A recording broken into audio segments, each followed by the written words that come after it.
I have tried to look like Lucy. I even use the same beauty cream Lucy uses, but nothing works. You know that ugly skin on your elbows? In 1989, Lucille Ball died, with almost nobody by her side. The star, who once commanded 44 million viewers every Monday night, spent her last years in crushing loneliness. Her mansions sat empty except for hired help. Her children stayed away. Even her famous Hollywood friends disappeared one by one. What turned America's most beloved comedian into a forgotten recluse? The answer involves money, betrayal, and a family secret that destroyed everything she built. Lucille Ball's life started with heartbreak. When she was just 3 years old, her father died from typhoid fever. It happened in February 1915. He was only 27, and her mother was pregnant with Lucille's younger brother. The family had been moving around a lot because of her father's job with the phone company. They'd lived in New York, New Jersey, Montana, and finally ended up in Michigan, where the illness struck. After her father passed, everything fell apart. Her mother became depressed and couldn't take care of the kids. Lucille was sent to live with her aunt, and her baby brother went to stay with their grandparents. Lucille would later say that her childhood was shaped by loss and bad luck. One moment from that time stuck with her forever. Right after her mother told her that her father had died, a picture fell off the wall. Then Lucille noticed birds, small gray sparrows, pecking at the kitchen window. It was a strange detail, but it burned itself into her memory. From that day on, she was terrified of birds. Not the live ones so much, but pictures, drawings, anything that reminded her of them. Even in her adult life, no matter how famous she became, she refused to stay in hotel rooms that had bird wallpaper or paintings. That fear stayed with her to the very end. Just as things started to settle, disaster hit again. When Lucille was about 12, there was an accident in the backyard. Her stepfather had set up a safe place for target practice with a .22 rifle. He was careful with rules and only let the kids shoot toward an empty field. But a young neighbor boy, just 8 years old, showed up and wasn't supposed to be there. As another child took a shot, the boy suddenly stood up and was hit by the bullet. It struck his spine and left him paralyzed for life. The boy's family sued and won. Lucille's family lost everything: their home, their furniture, even their insurance. Her grandfather, crushed by guilt, never worked again. They were forced to leave town. Lucille later said that a single accident shattered their life as a family. Then came another storm. Lucille Ball was only 14 when she fell for a 21-year-old local troublemaker named Johnny DeVita. Her mother didn't like it one bit. So, in a bold move, she scraped together what little money she had and sent Lucille to a top drama school in New York City, hoping to steer her daughter away from the wrong path. It didn't go well. Lucille ended up in the same class as Bette Davis, but their futures couldn't have looked more different. While Davis thrived, Lucille struggled. The teachers didn't sugarcoat anything. They told her flat out she didn't have what it took. One story says they even gave her mother's money back and told Lucille she had no talent. Years later, Lucille admitted that all she learned there was how to be scared. But that rejection didn't break her. It lit a fire. She came back to New York in 1928, still chasing her dream, determined to prove everyone wrong. Then, just as things were starting to click, she got sick. Rheumatic fever. It hit hard. For 2 years, she could barely move, let alone perform. She was stuck in bed, watching time slip away during the years that should have built her career. Most people would have quit. Lucille didn't. She thought about everything the teachers had said, but instead of giving up, she got tougher. When she finally recovered, she came back more focused than ever. Around that same time, she landed a modeling job with designer Hattie Carnegie. It was a big deal. Carnegie saw something in Lucille but insisted on one major change. She had to bleach her brown hair blonde. Lucille didn't hesitate. She changed her look, learned how to carry herself in fancy gowns, and soaked up everything about elegance and presence. It was a whole new kind of training, one that acting school never gave her. Even though she was still dreaming of the stage, modeling helped her sharpen how she moved, how she looked, how she held an audience without saying a word. She used that polish when she went back to chasing acting roles. They weren't glamorous. Through the 30s and early 40s, Lucille took whatever she could get. Background parts, forgettable leads, slapstick comedies. She acted in over 75 movies but never broke through to the top tier. Hollywood labeled her the Queen of the Bs, and though she joked about it, calling herself the Queen of the B+,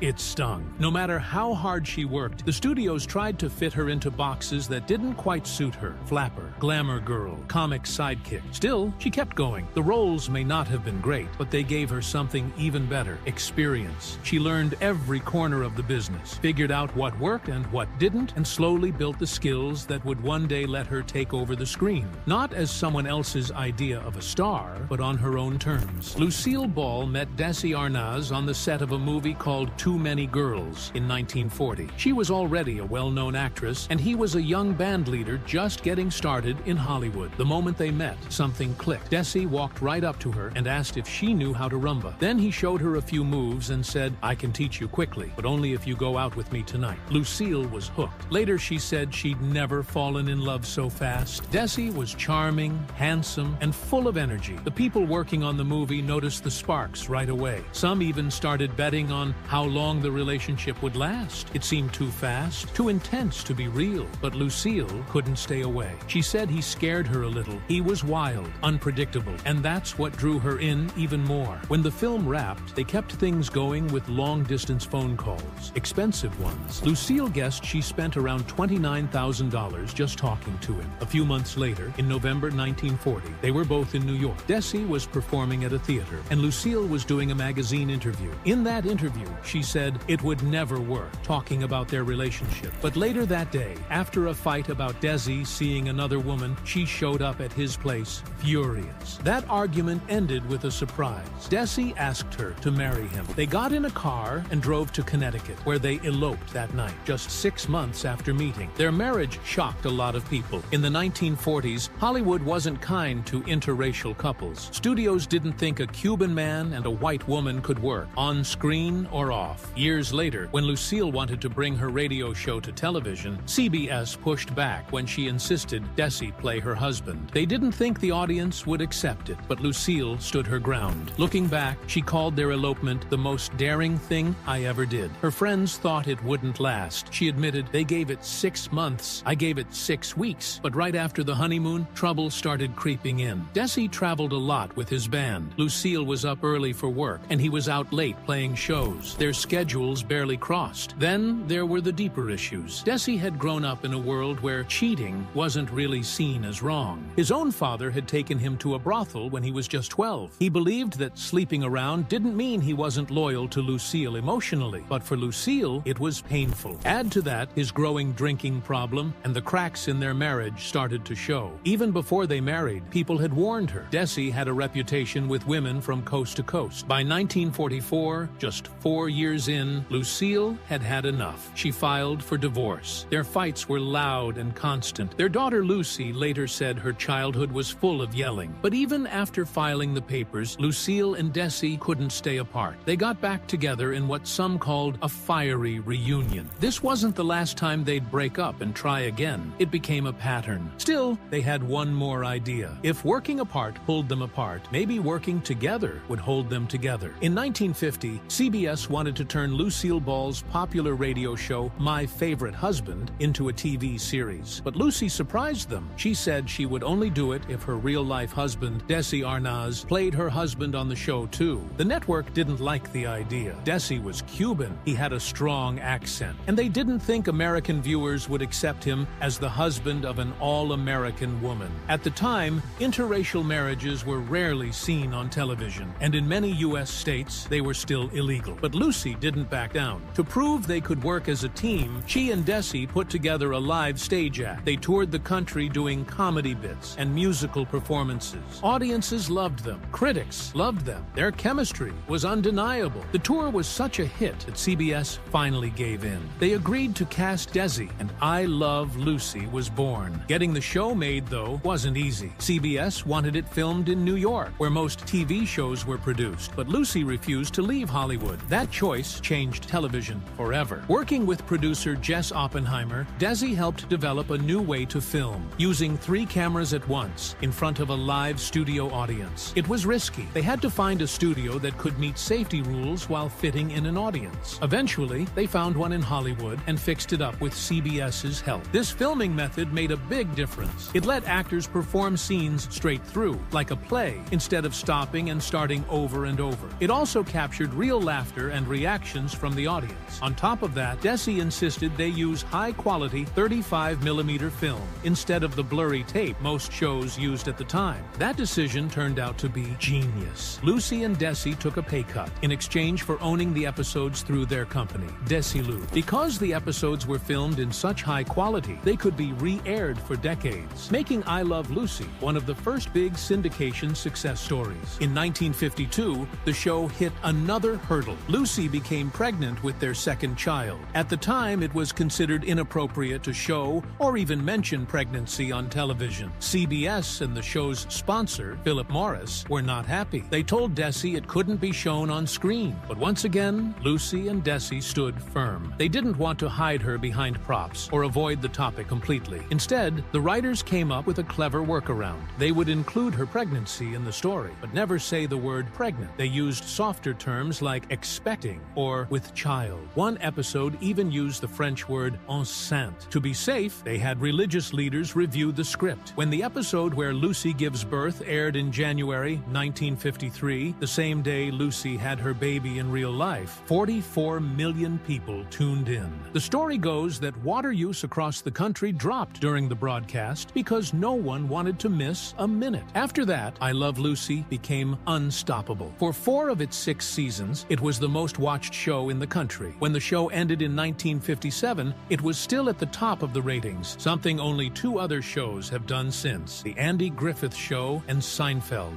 Lucy won an Emmy for Best Comedian. Desi and Oppenheimer won Emmys too. In total, the show won 5 Emmys and became a landmark in TV history. Even long after it ended, I Love Lucy kept reaching new audiences. Reruns aired around the world. In 2012, a poll named it the best TV show of all time. In 2013, a colorized version of a Christmas episode drew over 8 million viewers in a single night. More than 60 years after it began, Lucy and Desi's show was still making people laugh. Behind the scenes, the couple launched their own company, Desilu Productions. Within a few years, it was the largest independent TV studio in the country. They bought RKO Studios for $6 million and began producing shows like The Untouchables, The Andy Griffith Show, and The Dick Van Dyke Show. All of this started because 2 people wanted to stay close and believed in what they were building. But by 1960, Lucy and Desi's marriage had ended. What surprised everyone was what happened next. Lucy bought out Desi's shares for $2.5 million and became the boss of Desilu. At that time, no woman had ever run a major Hollywood studio. Many people doubted her. They said she was just a comedian, not a business leader. But Lucy proved them wrong. While still starring in The Lucy Show, she was making tough executive decisions, managing big budgets, negotiating deals, and planning for the future. She even started a syndication company within Desilu to handle reruns,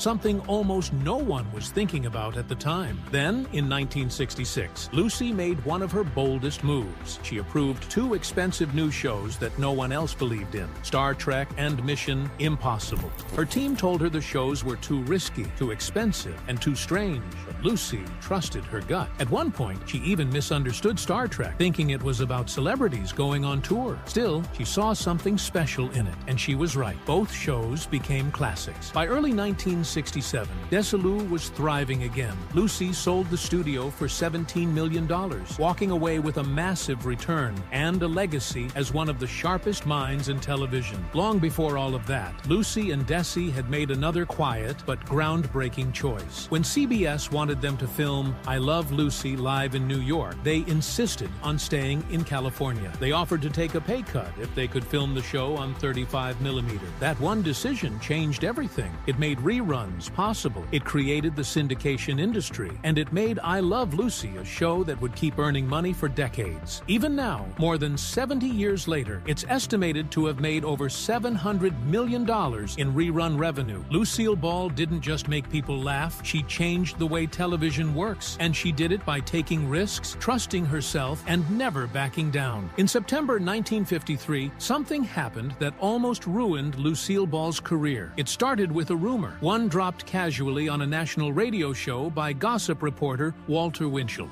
He asked, what red-headed TV star was once a communist? He didn't name her, but everyone knew who he meant. The next morning, reporters were already outside Lucille and Desi's house, waiting for a story. That same day, the Los Angeles Herald-Express ran a giant headline in red ink: Lucille Ball named Red. Other papers picked it up fast. Suddenly, America's favorite comedian, star of the most watched show on TV, was being called a communist. This wasn't just gossip. Back then, being linked to communism could destroy your life. People were losing their jobs and getting blacklisted. I Love Lucy had 44 million viewers. The sponsors had poured millions into it. And now it all hung in the balance because of something Lucille Ball had done almost 20 years earlier. She had registered to vote as a communist in 1936, but it wasn't because she believed in it. She did it to make her grandfather happy. He had raised her, and he believed in workers' rights. She was trying to keep the peace in the family. But now, that decision was coming back to haunt her. She sat down with a government investigator and explained everything. She was scared, but honest. She said she had never been involved in any communist meetings. Yes, her name had come up once before. Someone said there had been a meeting at her house back in the 30s, but Lucille said she didn't even know about it. Her brother backed her up too. They both said it was all just to please their grandfather, not because they believed in any political movement. While Lucille was dealing with the fear of losing everything, Desi Arnaz wasn't sitting still. He took action. He invited reporters into their home, sat them down, and told them exactly what had happened. He said Lucille wasn't a communist and never had been, but he didn't stop there. During the filming of the new season's first episode, he did something even bolder. With reporters sitting in the audience and tension in the air, Desi spoke to them from the stage. He told them he had made a phone call and had someone on the line. Then he held the phone up to the microphone. It was J. Edgar Hoover, the head of the FBI, and Hoover said it loud and clear: Lucille Ball was not a communist. The crowd burst into applause. The room was electric. Desi had cleared her name in front of the entire country, but he still had one more thing to say. With his voice shaking, he looked at the crowd and said, "Now I want you to meet my favorite redhead. And the only thing red about her is her hair. And even that's not legitimate." The joke landed. The tension broke. And Lucille, tears in her eyes, stepped into the spotlight. The audience roared. Not long after, Lucille Ball was named Woman of the Year. She and Desi were invited to dinner at the White House. The scandal had nearly destroyed her, but with truth, boldness, and a little bit of humor, they had turned it around together. After her long and painful divorce from Desi Arnaz in 1960, Lucille Ball had no plans to marry again. She was 49, tired, and heartbroken. But that all changed one night in New York. A friend set her up on a blind date with a nightclub comic named Gary Morton. Lucille was performing on Broadway at the time, and the date took place at a pizza place. Not exactly glamorous, but it worked. Gary was 13 years younger than Lucille, and he claimed he had never seen I Love Lucy. He was always working on Monday nights when it aired. That actually impressed Lucille. It meant he wasn't dazzled by her fame. They started dating, and 11 months later, they got married. The ceremony was small, only about 40 guests. But when they left the church, a huge crowd was waiting outside. People were cheering, "Good luck, Lucy!" In letters she wrote later, Lucille couldn't stop talking about how happy she was. She said Gary was kind, funny, handsome, and loving. She felt lucky to have found him. Their marriage lasted almost 28 years, until the day she died. When they met, Lucille had just started her one and only Broadway show, Wildcat.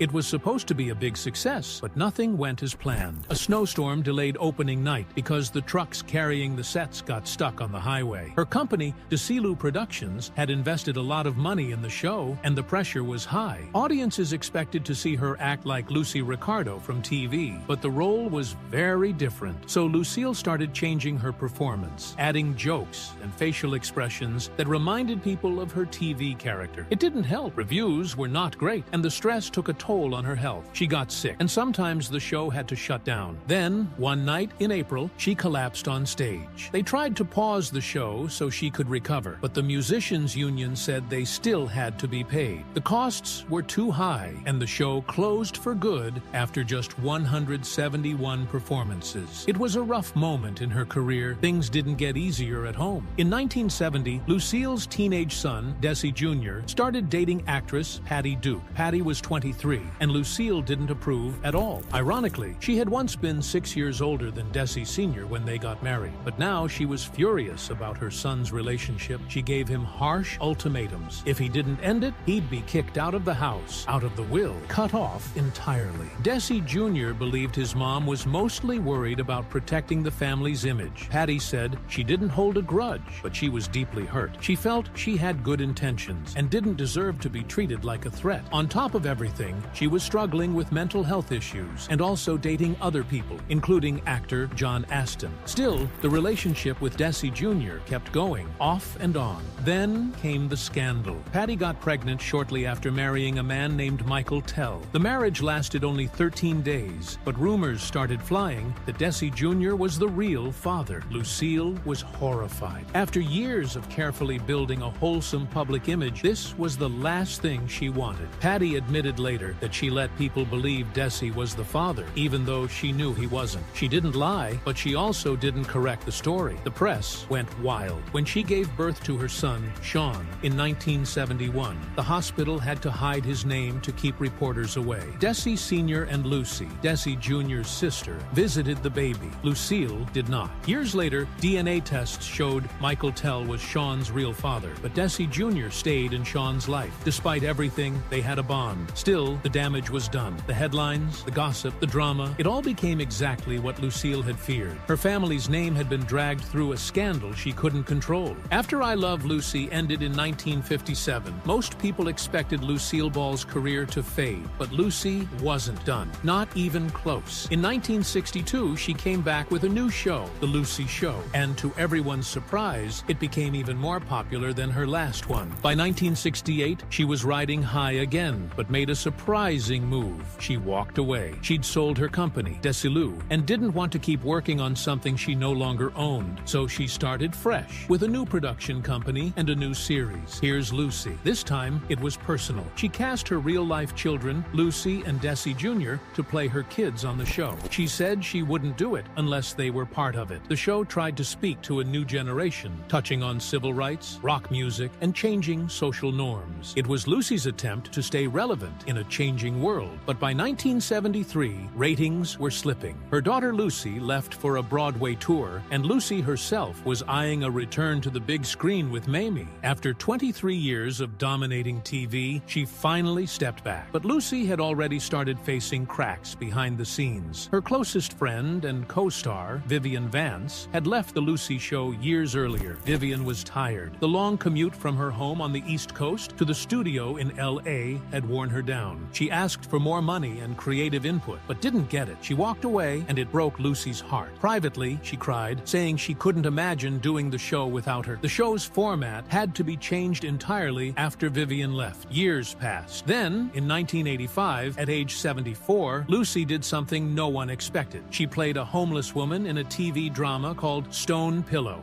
She wanted to prove she could do more than comedy. Audiences tuned in, and the ratings were strong. Encouraged, she tried one last sitcom, Life with Lucy. But the world had moved on. The show was panned by critics and canceled after just 8 episodes. It was the first time in her life a show of hers had been pulled mid-season. The failure hit Lucy hard. She stopped appearing in public as much. Her final TV appearance was at the 1989 Oscars, standing beside Bob Hope, getting a standing ovation. That same year, just a month later, Lucille Ball died. But before that, in 1986, something quietly powerful happened. Her ex-husband and former co-star, Desi Arnaz, was dying of cancer. Even though they had divorced decades earlier, their love had never fully gone away. Lucy visited him often. Their daughter, Lucy, later said their bond was still strong, even in the end. On November 30th, 1986, the day that would have been their 46th wedding anniversary, Lucy called Desi. He could barely speak. Lucy held the phone to his ear. Lucy told him she loved him again and again. Desi nodded and said, "I love you too, honey." Then, with what little strength he had left, he told her, "Good luck with your show." 2 days later, Desi died with Lucy by his side. 3 years later, on April 18th, 1989, Lucy was rushed to the hospital with chest pain. Doctors found a tear in her heart's main artery. She went through a long, risky surgery, and for a while, it looked like like she might pull through. Fans from all over sent thousands of cards, but 8 days later, she felt a sudden pain in her back. Her body gave out. Doctors tried for nearly an hour to bring her back, but they couldn't save her. Lucille Ball died on April 26, 1989. She was 77. The world lost one of its greatest stars. But even more than that, it lost a woman